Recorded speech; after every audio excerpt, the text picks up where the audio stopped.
Anna had always believed in security, financial, emotional, and personal. She wasn't one for reckless risks or blind trust, which is why she had spent years carefully constructing the life she and Ethan shared. Their marriage wasn't perfect, but what marriage ever was? She thought love was about compromise, about choosing to stay even when things got difficult. She never suspected that while she was building a future, Ethan was planning his escape. It was a Thursday evening when she came home from work, exhausted but satisfied. The last meeting had run late, her clients had been demanding, but she had closed the deal. The moment she stepped inside their house, she felt it in absence, a hollowness in the air. There were no signs of struggle, no dramatic empty spaces where furniture should be, just little details, subtle but devastating. His shoes were gone from the entryway. The leather jacket he always threw over the chair was missing. The framed photo of them from their anniversary trip to Italy was no longer on the mantel. And then she saw it. A note on the kitchen counter written in his familiar, casual scrawl. "I'm leaving. It's over.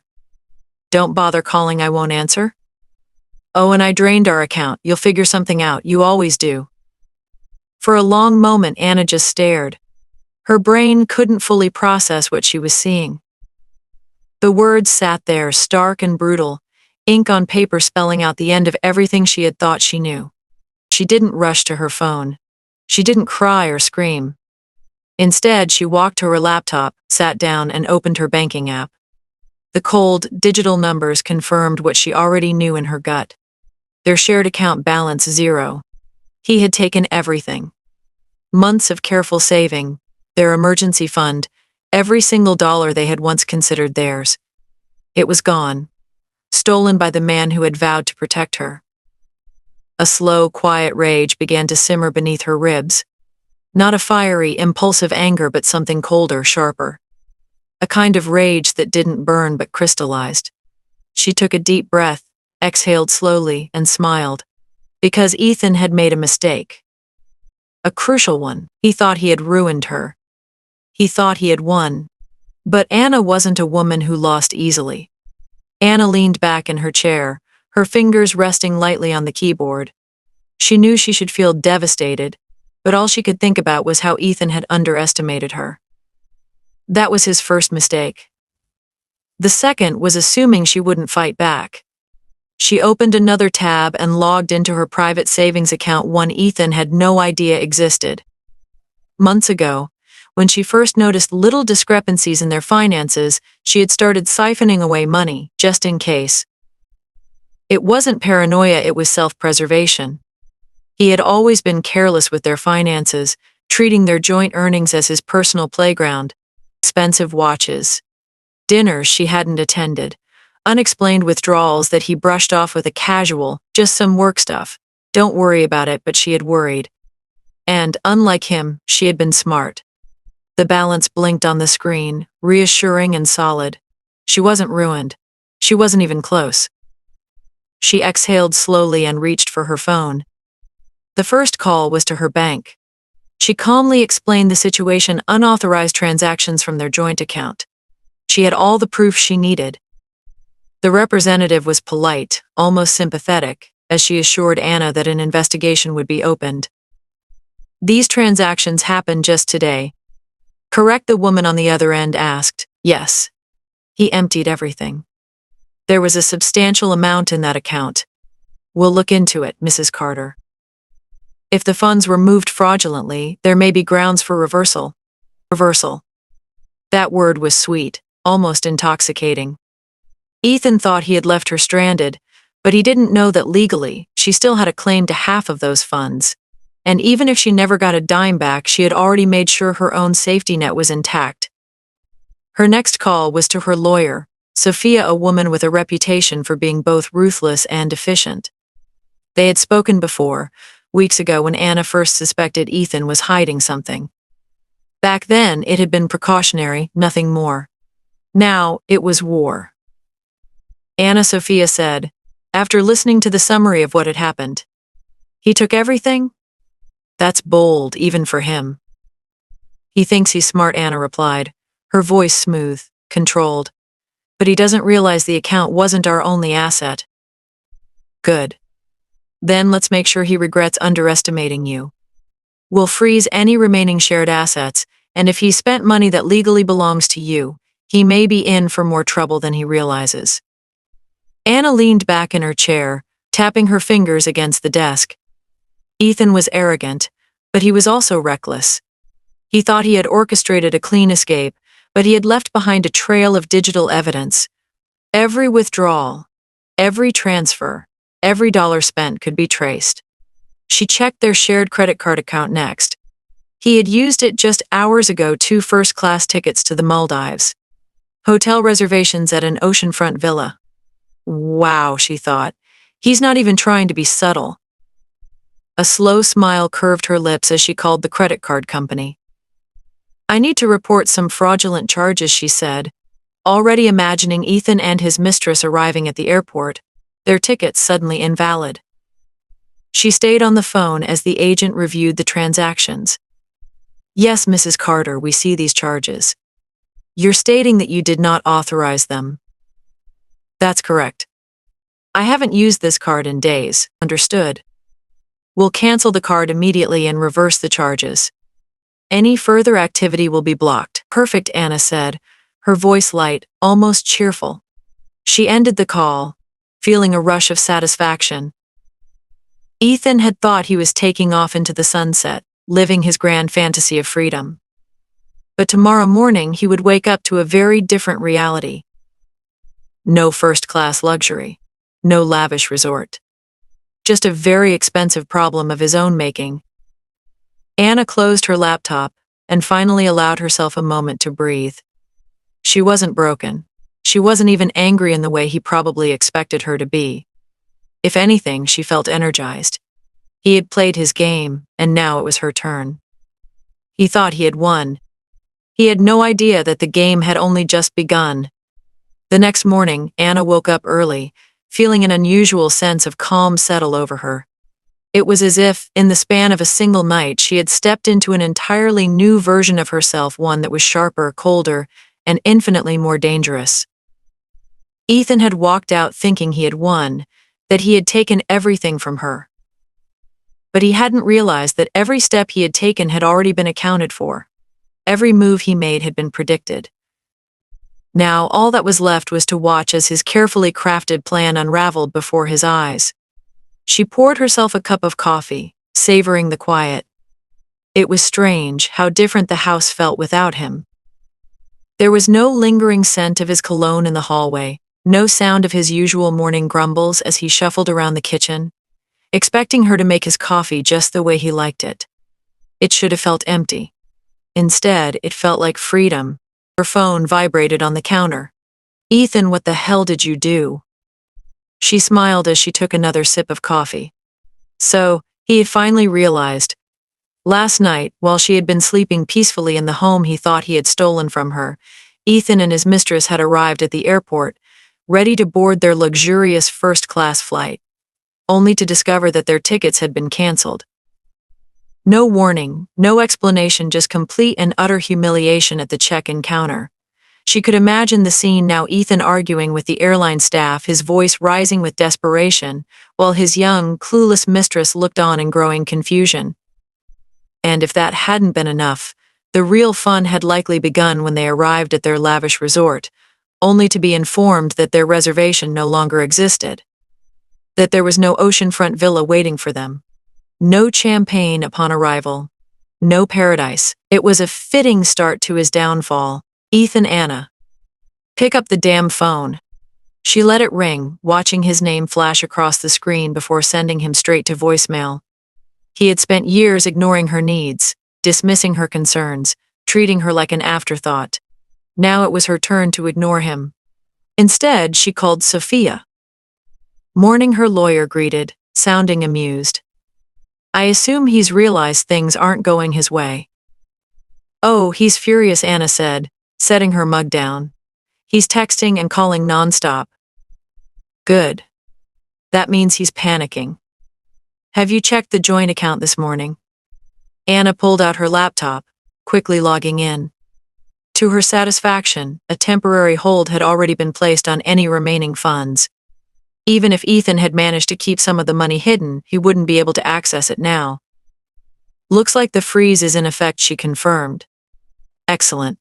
Next step, filing the fraud report. If he tries to fight back, we have enough evidence to push this into legal action. Anna smiled. Let him fight. He doesn't have a leg to stand on. The next few hours passed in quiet efficiency. She forwarded screenshots of Ethan's texts to Sophia, filed official disputes for the money he had drained from their account, and made sure all her legal bases were covered. Meanwhile, Ethan was growing more desperate. Ethan, Anna, we need to talk. Ethan, why are you doing this? Ethan, I know you're reading these messages. Pick up the phone. She didn't respond. Instead, she checked his social media. He had always been the type to overshare, and sure enough, his mistress Liza had posted a cryptic, passive-aggressive message that made Anna smirk. Some people show their true colors when money is involved. Disgusting.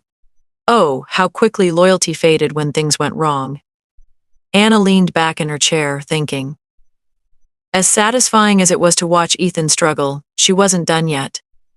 Freezing his accounts was just the beginning. There was still one more thing left, to do something that would make sure he felt the weight of his own choices. She picked up the phone and dialed a number she had saved months ago. Hello, a voice answered. Mr. Dawson? This is Anna Carter. I believe my soon-to-be ex-husband, Ethan, recently made a significant withdrawal from our joint account. I thought you might be interested in some details regarding that transaction. Mr. Dawson was Ethan's employer, the owner of the company Ethan had worked at for the past 5 years. And the money Ethan had taken? Some of it had come from business expenses he had improperly reimbursed himself for. It wasn't just marital theft, it was potential corporate fraud. There was a pause. Then a slow, measured response. Why don't you come in this afternoon? I think we should talk. Anna smiled. I'd be happy to. When Ethan had decided to betray her, he had made the fatal mistake of assuming she would stay silent. That she would just disappear, licking her wounds while he ran off to start his new life. But she wasn't going anywhere. And neither was he. Anna arrived at Dawson Enterprises just after lunch, her heels clicking against the polished marble floors as she entered the sleek, modern office building where Ethan had spent the last 5 years pretending to be indispensable. She had been here before company holiday parties, charity events where she played the supportive wife while Ethan basked in the glow of his inflated ego. But this time was different. She wasn't here as the wife of an employee. She was here as a woman who had been wronged, as someone who had every intention of setting the record straight. The receptionist glanced up, recognition flickering across her face. Mrs. Carter. MS. Carter, Anna corrected smoothly, offering a polite but firm smile. I have an appointment with Mr. Dawson. Of course. He's expecting you. The receptionist gestured toward the glass-walled office at the end of the hall. Go right in. Anna stepped inside, finding herself face to face with Richard Dawson, a man in his 60s with silver hair and the kind of sharp, assessing gaze that had built an empire. He gestured for her to sit. MS. Carter, he greeted, folding his hands on the desk. You have my attention. Anna wasted no time. She slid a neatly organized folder across the desk. I believe my husband has been misusing company funds for personal expenses. Dawson arched an eyebrow but didn't speak as he opened the folder. Inside were bank statements, reimbursement claims, and emails, each one carefully highlighted to show just how Ethan had siphoned company money for months. Flights disguised as business trips, luxury dinners under the pretense of client meetings, even a suspicious training seminar that just so happened to coincide with his secret weekend getaways with Liza. Dawson exhaled sharply, his expression darkening. This is extensive. Anna nodded. And it's all verifiable. I didn't come here because I have a grudge against my soon-to-be ex-husband. I came here because I thought you'd want to know what kind of liability you have on your payroll. Dawson leaned back, tapping his fingers against the desk. Do you know how much of this he took? Enough to get your legal department involved. A muscle in Dawson's jaw twitched. Well, that's unfortunate for Ethan. Anna resisted the urge to smirk. Yes, it is. Dawson closed the folder and stood, offering his hand. Thank you for bringing this to my attention. We'll handle it from here. She shook his hand, knowing full well what that meant.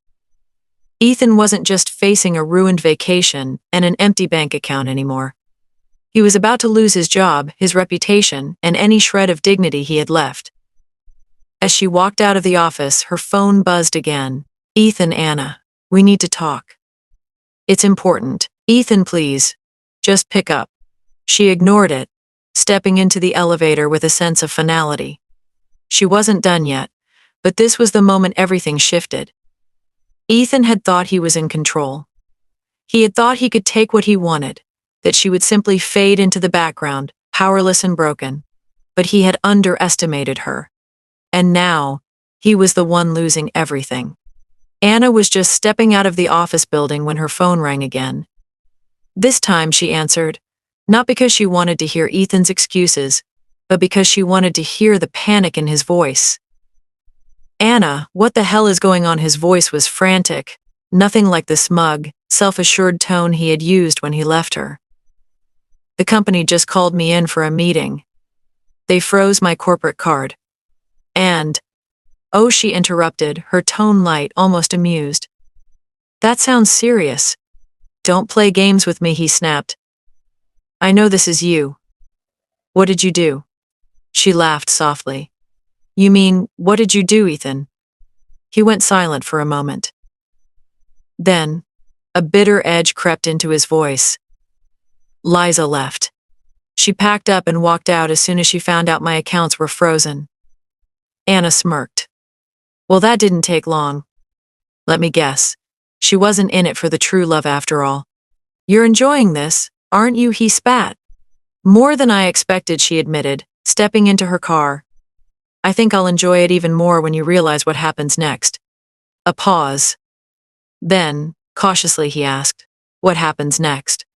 She let the silence stretch just long enough for his nerves to tighten before replying. You'll find out soon. She hung up before he could say another word. By the time she got home, the news had already started spreading.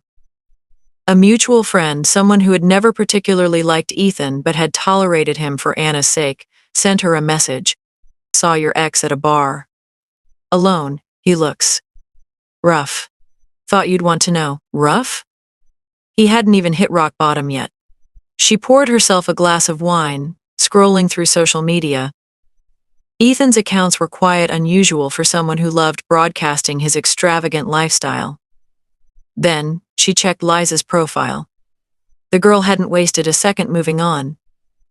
She was already posting cryptic messages about trusting the wrong people and deserving better. Anna chuckled, taking a slow sip of wine. Ethan thought the worst had already happened. But she knew better. The true consequences of his actions were still catching up to him. His financial ruin was only the beginning. His job? Gone soon? His reputation? In shambles. His love life? Already crumbling. And the best part?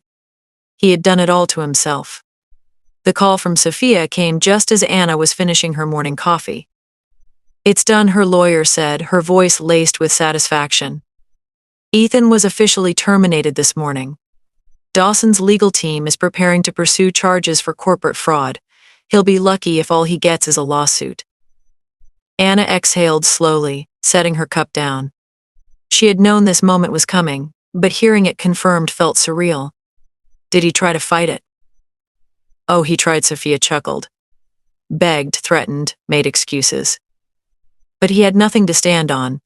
His accounts are still frozen, and his employer cut ties with him completely. Whatever savings he had left are about to be eaten up by legal fees. Anna leaned back, a slow smile curling her lips. And the lawsuit. He'll be served by the end of the week.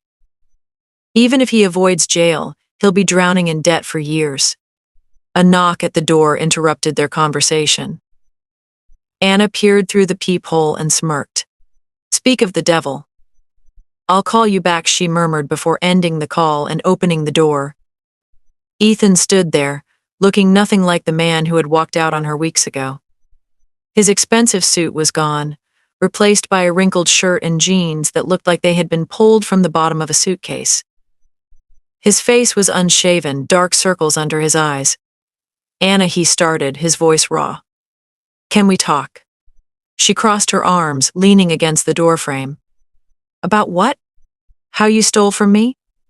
Lied to me. Tried to leave me with nothing." He sighed, running a hand through his disheveled hair. "I screwed up, I know that. But I didn't think it would turn out like this." She let out a short laugh. "No, you thought you'd walk away clean, start over with a younger model, and leave me to pick up the pieces. That's not how this works, Ethan." His jaw clenched. I need help. I have nothing left." Anna tilted her head, pretending to consider his words. Then she stepped back, gripping the edge of the door. "That's not my problem anymore." And with that, she shut the door in his face. A week passed. Then 2. Ethan stopped calling. Stopped texting, stopped trying altogether. Anna had expected some dramatic last-ditch effort, maybe a desperate plea, a half-hearted apology, some pathetic attempt to manipulate her into saving him.